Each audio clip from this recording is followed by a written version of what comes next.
Северная Осетия – это завораживающие горы и устремленные к небу фамильные башни. Это старинные обычаи и знаменитое гостеприимство. Сердце Северного Кавказа – край, который хочется исследовать, слушать, пробовать на вкус. И все равно будет мало. Куда бы вы ни отправились, в горные села или современный Владикавказ, пышущие жаром пироги уже ждут вас. Именно поэтому наш телеканал запускает уникальный проект, который дает возможность попробовать Осетию на вкус. 8 районов, 8 уникальных рецептов, 8 секретов, которые мы надежно спрячем в нашей шкатулке. Оставайтесь с нами, вместе мы соберем идеальный пирог.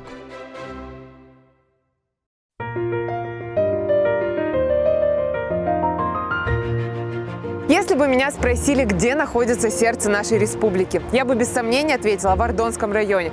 Не потому, что у меня какое-то особое отношение к этому месту, нет. Просто если посмотреть на карту, то вы увидите, что Ардонский район находится в самом центре нашей республики, да еще и на наклонной Осетинской равнине.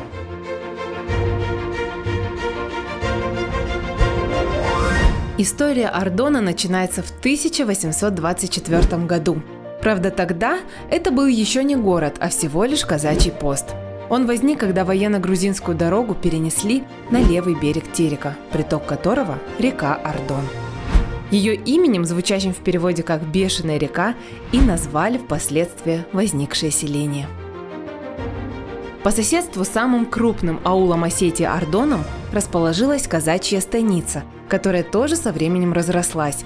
Границы между казачьими дворами и аулом размылись, хотя официально их объединили лишь в 1924 году.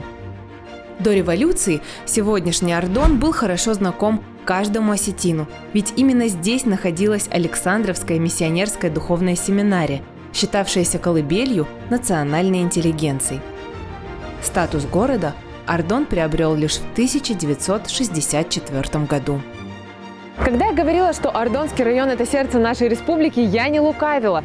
Эти земли подарили нашей стране очень много известных людей. Пересчитать на пальцах их практически невозможно, поэтому я предлагаю пройти и познакомиться поближе.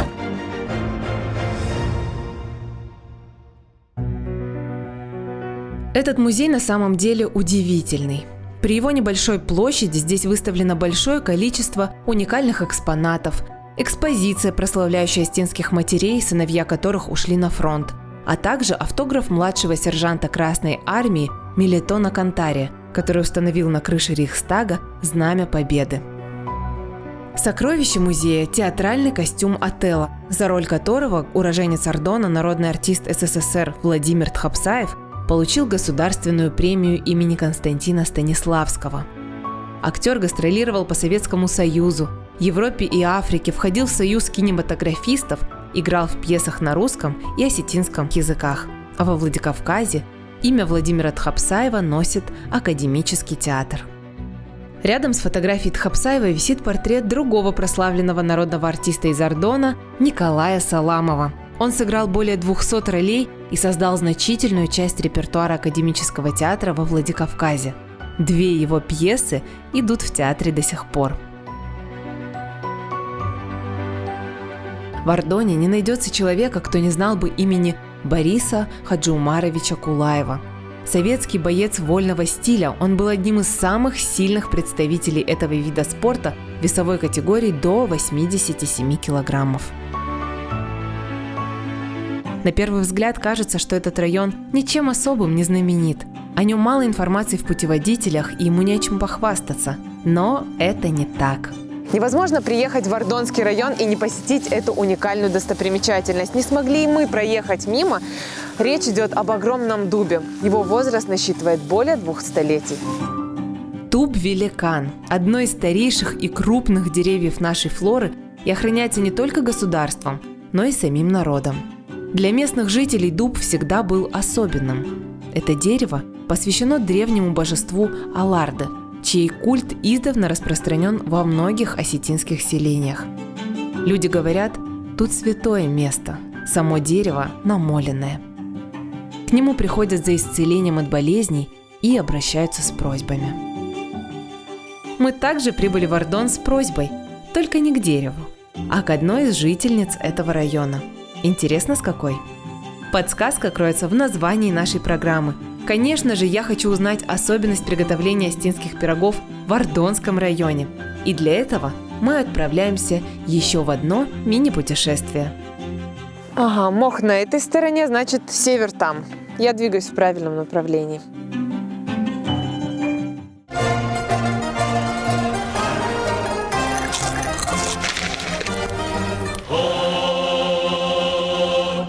Мы приехали в селение Коста, в дом Геоевых. Нас уже ждут. Очень красивый дом, и я уверена, что пироги получатся не менее красивые. О, привет, песик! Здравствуйте, Бела. Здравствуйте. Спасибо большое за то, что согласились сегодня меня обучить своему мастерству в приготовлении пирогов. С чего мы начнем и какой пирог будем готовить? Я думаю, что сахараджинта, пироги с листьями. Эти пироги всем нравятся. И первым делом мы сделаем заготовки для начинки. То есть начинку сделаем. Я вот вижу, что у вас здесь заготовлено. Для этого вначале замешиваем сыр хорошенько. Вы его просто размяли, да? Да, размяли. Так. И вот теперь все вместе смешаем. А сыр у вас домашний? Домашний сыр, конечно. Честно говоря, я этим занимаюсь профессионально. Я в школе работала. Проработала 35 лет, и вот последние 2 года я уже на заслуженном отдыхе. И, в первое время жалела об этом, что оставила детей, но со временем уже привыкла, занимаюсь своим хозяйством. Здорово. Большое хозяйство у вас? Есть, не огромное такое, но есть. Есть коровы? 4 дойные коровы. Там и бычки, там и телята, курицы, индейки. Все есть, да. Все. А листья тоже с огорода? С огорода, да. У меня небольшой парник. Вот скоро у нас начинаются праздники. И обычно к этому празднику у меня тоже бывает своя зелень, свои листья. Сколько примерно нужно сыра и сколько листьев? Здесь сколько пирогов у вас? Где-то пирогов на 5-6 у меня. Маслом кашу не испортит, да? Вот точно так же я считаю, что вот эти листья сыром не испортишь. Но желательно, вот, чтобы именно сыр чувствовался здесь. В общем, на начинку в один пирог внутрь нужно наложить где-то 600 грамм. Тесто 500 грамм. И вот чуть больше, да? Чуть больше, да. И вот так я обычно уже привыкла, ориентируюсь. Вот наша начинка уже готова. Надо попробовать вначале. Я думаю, мне хорошо. Да, отлично. Вам тоже тогда будет. соль отставим. Да. Теперь делаем вот такие тулата. Все ж таки в селе. Давайте мы сделаем.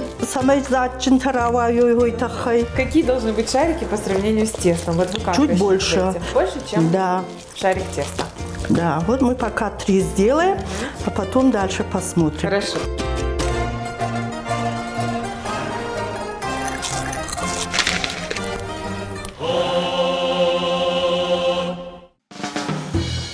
Раскатываем чуть-чуть наше тесто.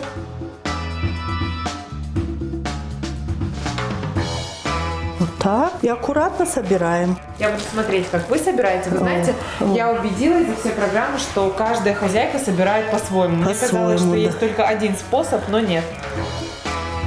Так. Муки руки поваляли. Вот теперь аккуратно собираем. Одной рукой придерживая.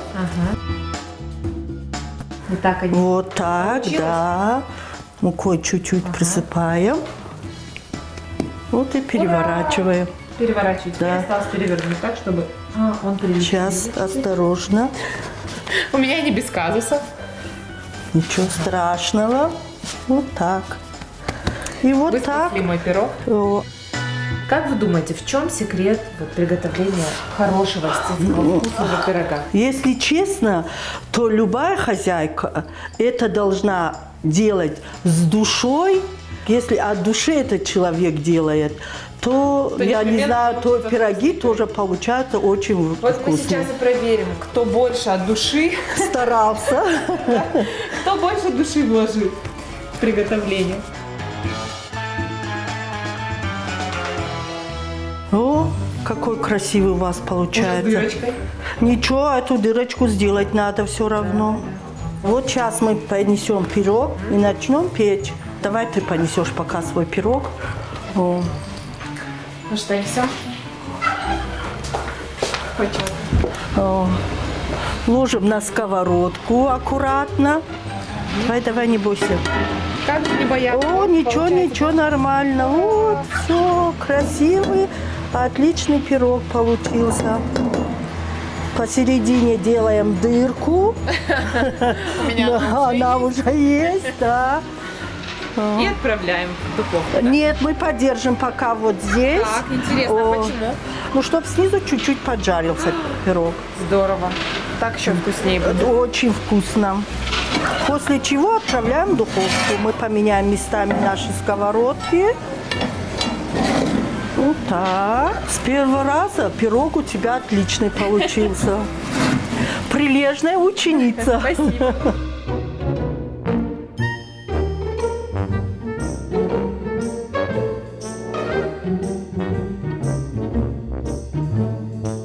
Ну что, наш пирог готов? Готов уже пирог, готов. Посмотрите, какой румяный получился. Это, кстати, твой пирог. Вот такой пирог получился.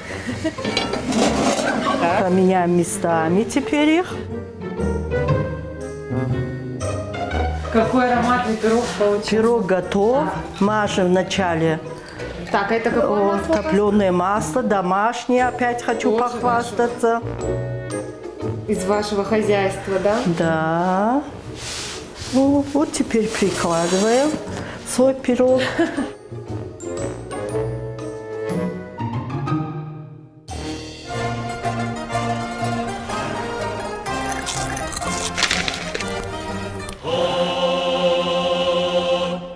Бела, спасибо вам большое за такой мастер-класс. Вы знаете, более домашнего пирога мы еще не делали, потому что каждый ингредиент сделан, выращен именно вот этими руками. Спасибо вам большое за ваше гостеприимство. Я уверена, что пирог получился очень вкусный. К тому же вами приготовленный. Именно приготовлено. Это дополнительный приятный бонус для меня. Спасибо вам большое. Вам спасибо большое.